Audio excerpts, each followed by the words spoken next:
အရင်ကောင်းတယ်သုံးဘူးတာ20လုံးဝယ်သုံးတာတဲ့ပေးရရဲ့ဈေးထဲကိုရလဲကောင်းတာတဲ့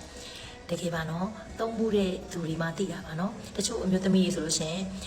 သုံးကြမလို့သူတို့ဘာမှမဖြစ်ဘူးဆိုပြီးတော့ပြောကြပါတော့ဘာမှမဖြစ်ဘူးဆိုထင်ကြတယ်တကယ်သုံးကြည့်လိုက်တဲ့အချိန်ကျမှဟဲ့ဒီဟာလေးသုံးလိုက်ကမှခါနာတာတွေကောင်းသွားတယ်လို့ဒီဟာလေးသုံးလိုက်ကမှအောက်ပိုင်းလေးလေးနေရာကြီးကောင်းသွားတယ်လို့ပေါ့နော်ကိုမှဖြစ်နေမှမသိဘူးပေါ့နော်ပြီးရင်ဟဲ့ဒါသုံးလိုက်ကမှတော်တော်ကိုအမျိုးသားနဲ့တော်တော်လေးအဆင်ပြေသွားတယ်လို့ဆိုရရလက်တွေကို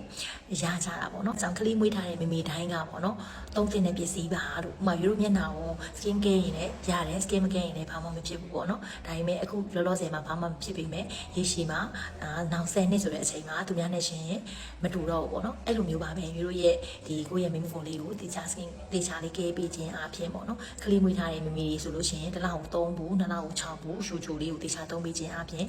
ကိုယ့်ရဲ့ကျန်းမာရေးရဲ့နောက်10နှစ်အတွက်ကိုလည်း safe လုပ်ပြီးသားဖြစ်တယ်လို့ကိုယ့်ရဲ့အိမ်နောင်ရေးကိုလည်းပို့ပြီးတော့တာယာပျော်ရွှင်တဲ့အိမ်နောင်ရေးကိုရရှိစေမှာဖြစ်ပါတယ်။အမျိုးသားရဲ့ချစ်ချင်းလေးကိုပို့ပြီးတော့တိုးပြီးတော့ရကျင်နေဆိုလို့ရှိရင်သူချို college liquid လေးကို2လစာ6ဘူးတေချာလေးသုံးပြီး